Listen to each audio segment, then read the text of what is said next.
The diseases of attitude.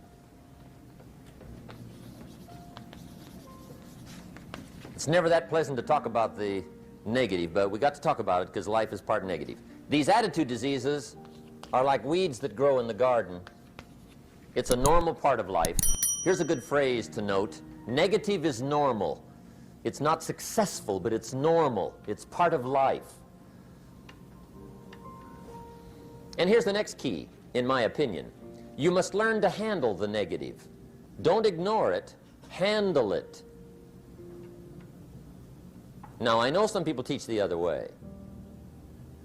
And listen to them, and listen to me, and then make up your own mind. Right? Don't be a follower. Be a student. But I say you got to handle the negative. You don't have to live in it. You don't have to dwell on it. But you do have to handle it, my opinion. I know some people teach, just turn your head real quick and say, there's no weeds, there's no weeds, there's no weeds. They'll take your garden. So you've got to handle the negative. Here's what part of it is. It's called the Great War Between Good and Evil. Mr. Reynolds and I are working on a new book this year called The Great War Between Good and Evil. And there is a war on. The minute you were born, you got involved in the war between good and evil, between darkness and light, between negative and positive, between evil and good, between tyranny and democracy, between weeds and human activity. I mean, the war is on. If democracy sleeps, guess who never sleeps? Tyranny. In the absence of light, guess what's automatic? Darkness. If good does not arouse itself and become active, guess what moves in? Evil. It's a war. A mental war, a physical war, a financial war, between enterprise and ease, between accomplishment and failure. It's a war. That's why there's an Old Testament phrase that gives the best advice for human activity when it says, 6 days labor, 1 day rest. Now, I'm sure we've taken that to mean, don't work all 7 days, take one off. Here's what it also means, only take one off. Or you're liable to lose the war. Now, we've got it down to 5 and 2, and maybe that's not too dangerous, I don't know. If God would have thought of 5 and 2, he might have made it 5 and 2. I don't know. You can't think of everything. But here's what it does mean. Enterprise is better than ease. If you rest too long, the jungle overtakes the village. Now, here's the good news about the war between good and evil. Evil is no match for good, but good must be active.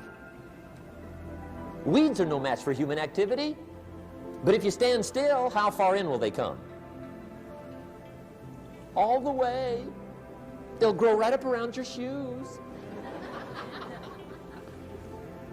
But if you get busy, how far back can you take them?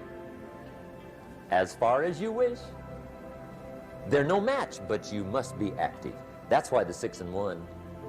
Make sure you're not losing the war by taking off too much. Guess what the average years are after retirement? 6. 6. Which means don't retire. Your chances are too slim. Okay. The war between good and evil, the weeds. You got to make sure you recognize the negative, handle it, deal with it, and then go on. Let's make a list of the diseases of attitude that can wreck all your chances to do well. One of the words that destroys everything is called neglect. Neglect. And I found this out. A week of neglect could cost you a year of repair. It isn't worth it. So what to be on the lookout for? Here's the list. If you were making it, you'd have the same list I've got. Right? We're not covering anything new tonight. This is a reminding session, not a teaching session.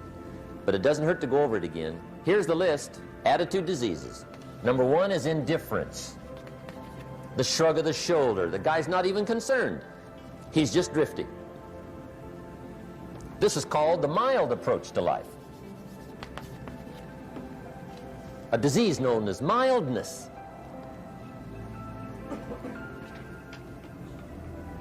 The guy says, well, I can't see getting all that worked up. Well, to be any kind of winner, you gotta get worked up.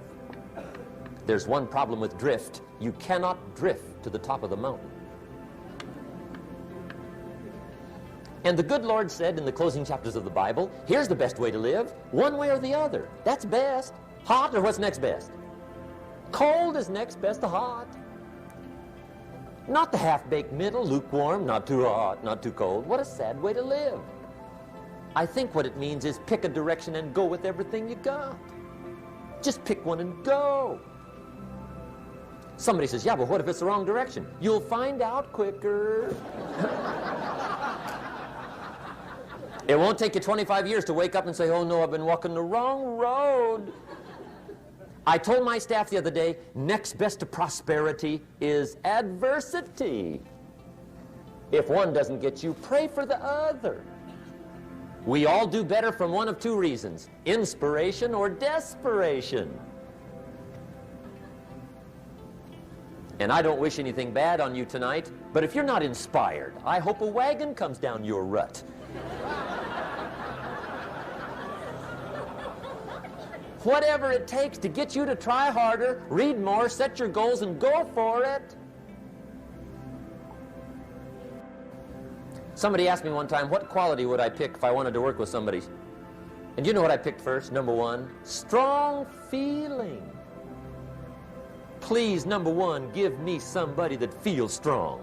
About most anything, I don't even care. Just so they believe it. Even if they disagree with me. Wonderful. Just so they disagree vigorously.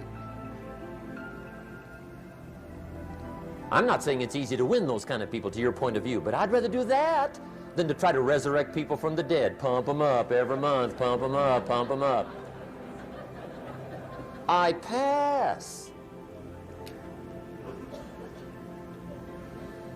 The good Lord needs a leader for the early Christians. Remember the early days of the Christians? Not like today. If you were to stand up in the early days and say, I'm a Christian, cut off your head, toss you and your wife in jail, let you rot. I mean, those were ugly days. Being a Christian back then was not called socially acceptable.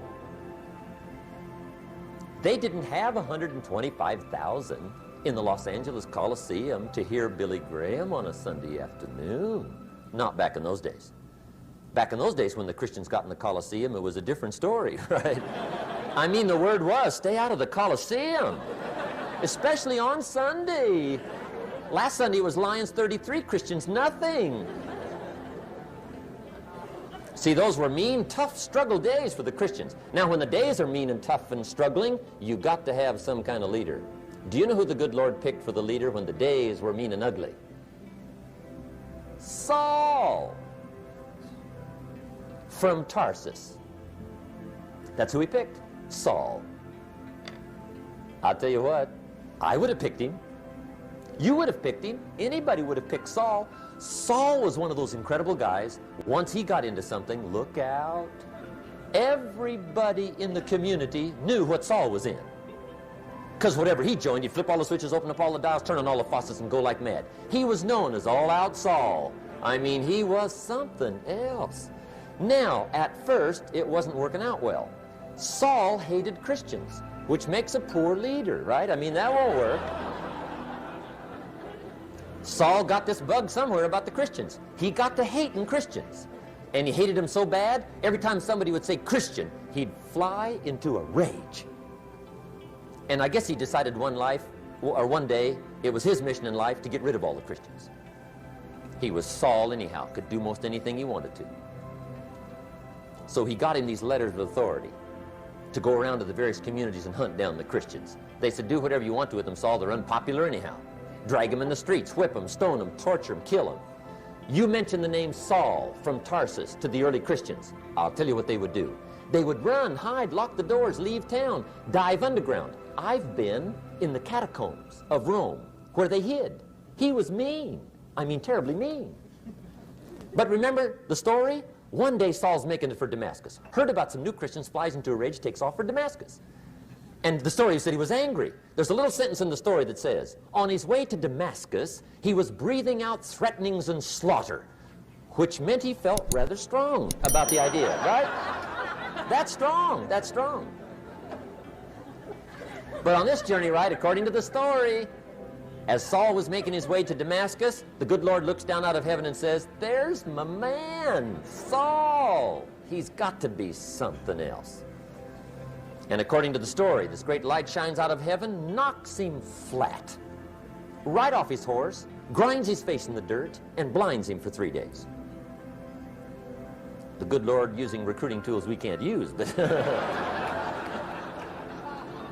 when you're Lord, right? To make a long story short, Saul from Tarsus becomes converted to Christianity. He becomes Paul, the great leader, the apostle. And without a doubt, the good Lord got him a dandy. One he didn't have to pump up every month. In one of his later writings, he said, the things I once hated, I now love. The things I once loved, I now hate. See, that's strong. Here's the key to the good life. Learn to put everything you've got into everything you do. Whatever you are doing, pour it on. It will quickly open up into opportunity or quickly disclose to you that you ought to be doing something else. The delusion is, if I had a better job, I'd really pour it on. See, that's delusion. Wherever you are, pour it on. Don't give somebody half a job for a day's pay. Pour it on. See, that'll help change your life. Get rid of this disease. Here's the next attitude disease, indecision. Mental paralysis. The guy can't make up his mind and it becomes a disease. Pretty soon he knows he's got it. The guy says, well, I know I'm on the fence. But he says, what if I get off on the wrong side? Listen, after a while it doesn't matter. Just get off. Any side will do. A life full of adventure is a life full of many decisions. The ones that turn out to be wrong give you better experience to make better decisions. So don't see how many decisions you can get out of, see how many you can get into. That's where the adventure is.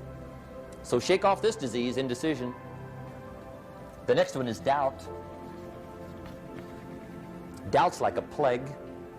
And one of the worst is self-doubt. There are many, but that's one of the worst. The guy doubts himself. Doubts if it'll last that long for him. Doubts if he can do that well. Doubts if he can make that much. Doubts if he can accomplish all that. A chronic, excellent self-doubter. You can imagine what damage that does to your future. So here's the key. Turn this coin over and become a believer. And there's many things to believe in. One of the majors is yourself. The understanding of self-worth is the beginning of progress. Now, if those three don't get you, this one will. Worry. That's a devastating disease. Worry. Worry causes health problems, social problems, personal problems, family problems. It's devastating. Worry long enough, it'll drop you to your knees. Could reduce you to begging. I know how bad this one is. I used to have it bad. I used to be known as a super worrier. Not a super warrior. No, super worrier. My family wished I'd have been a warrior. I got those years to make up for. But I'll tell you what. My advice to you is do what I finally did on worry. Give it up. Who needs it? I'm not saying it's easy. I'm saying it's worth it. It took me almost 1 year to kick the worry habit, and it was not an easy year. It was one of the toughest years I ever spent, but I finally got that monkey off my back. And I discovered you could live the most incredible life free of worry. Not free of challenge, not free of difficulty, free of worry. I learned how to do it, and you can. Here's the next attitude disease. Over-caution. Some people never will have much. They're too cautious.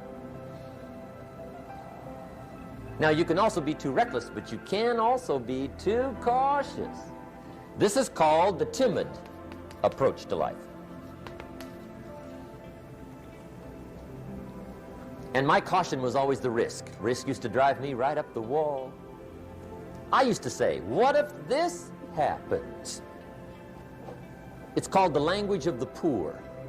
What if this happens? And on top of that, if this was to happen, look at the fix I'd be in. I better not try.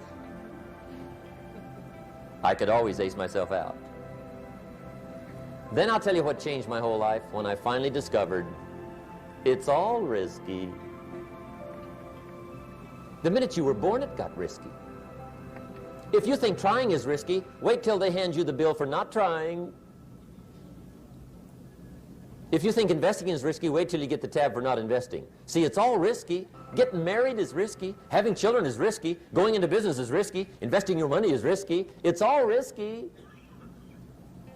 I'll tell you how risky life is. You're not going to get out alive.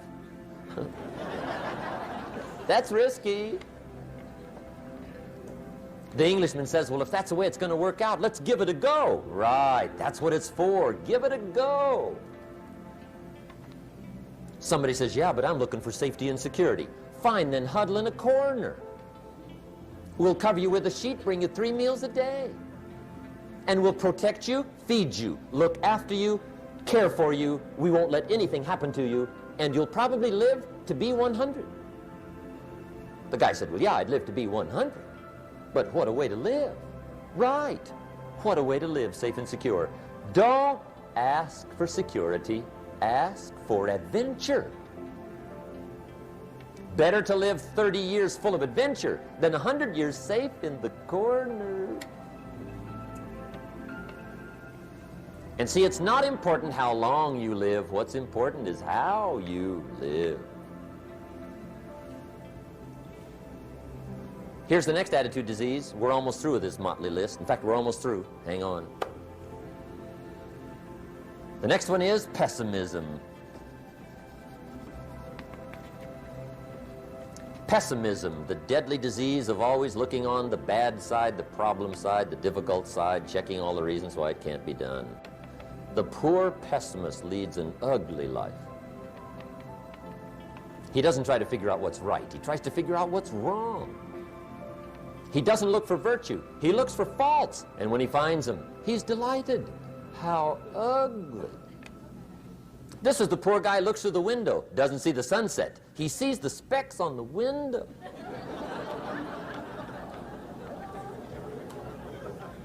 And this is the poor guy, right, who rushes up, takes such leave of his senses. This guy rushes up and he says, I've got 5 good reasons why it won't work. He's so dumb he doesn't know. All he needs 1. He's got 5.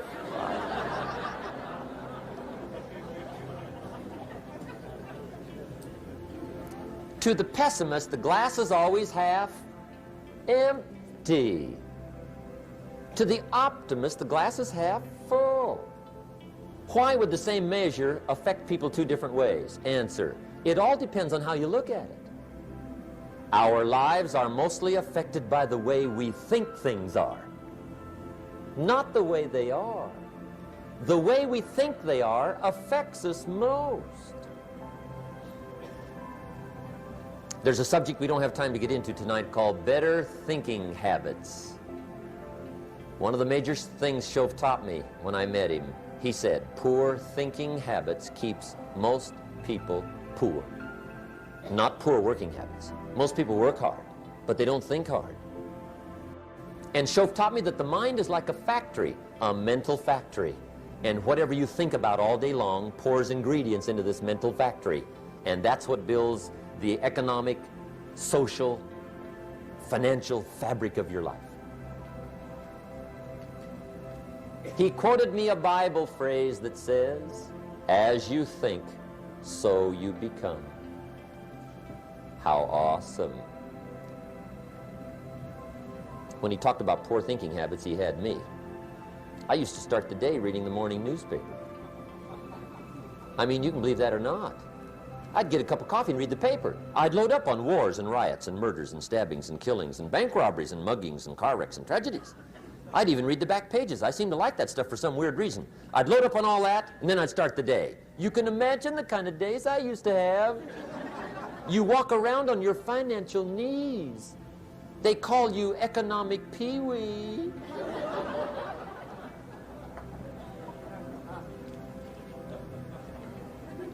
The guy says, I want to be a great leader. Wonderful. The first thing we do is follow him to his house. When we get there, we walk in and check his library, number one. Somebody says, well, why check his library? The reason is because what a man reads pours massive ingredients into his mental factory, and the fabric of his life is built from those ingredients. You would not believe what some people have got in their house to read. You would not believe. One of the best dressed up words I know for a lot of it is trash.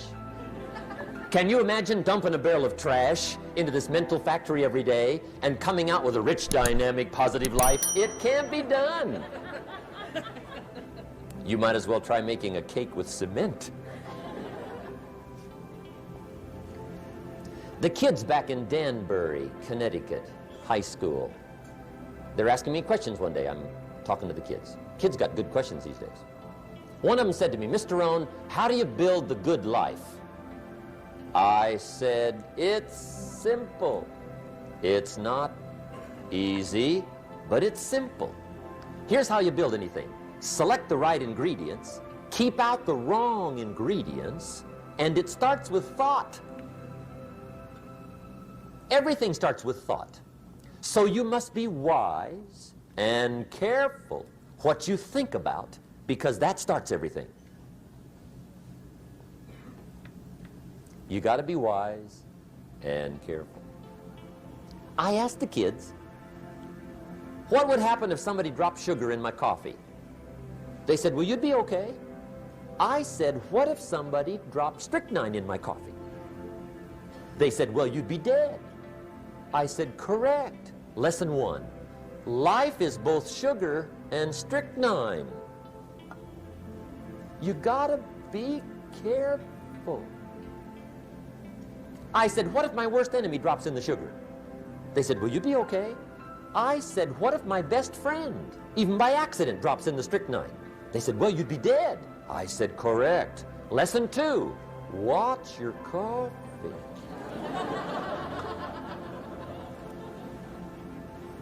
You got to be careful. See, it doesn't matter who hands you the bad stuff.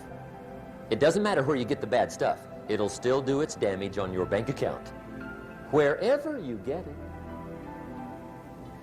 Mr. Schoaf gave me one of the greatest phrases when I first met him when he said, Jim, every day stand guard at the door of your mind. How important. Stand guard at the door of your mind. And you decide what goes into your mental factory. Don't let anybody just dump anything they want to in your mental factory, because you've got to live with the results. Okay, here's the last disease, and we're through with this list. In fact, we're almost through. Hang on. The last subject is very brief. The last disease, but this one is deadly. Engage in this one, indulge in it even slightly, and you might as well forget the future, because it's going to forget you. Complaining, crying, whining, griping, a Bible word called murmuring. See, that'll ace your future. Spend 5 minutes complaining, and you have wasted 5.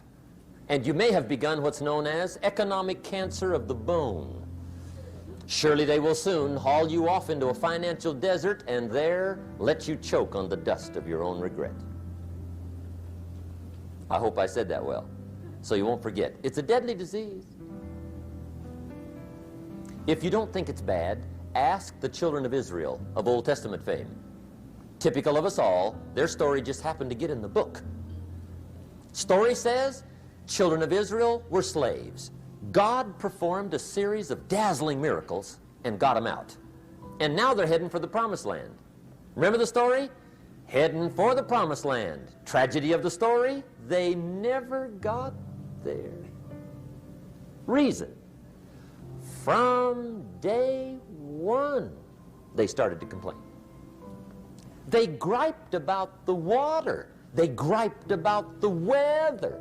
They whined and cried and griped about the food. They griped about the leadership.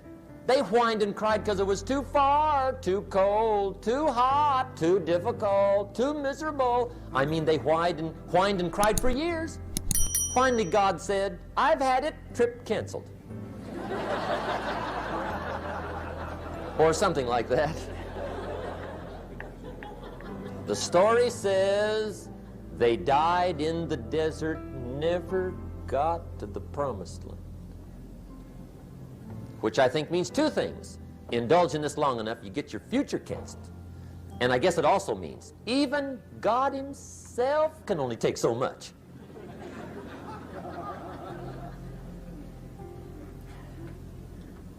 Okay. Just be on the lookout of the things that can destroy all the good you start. The war is on.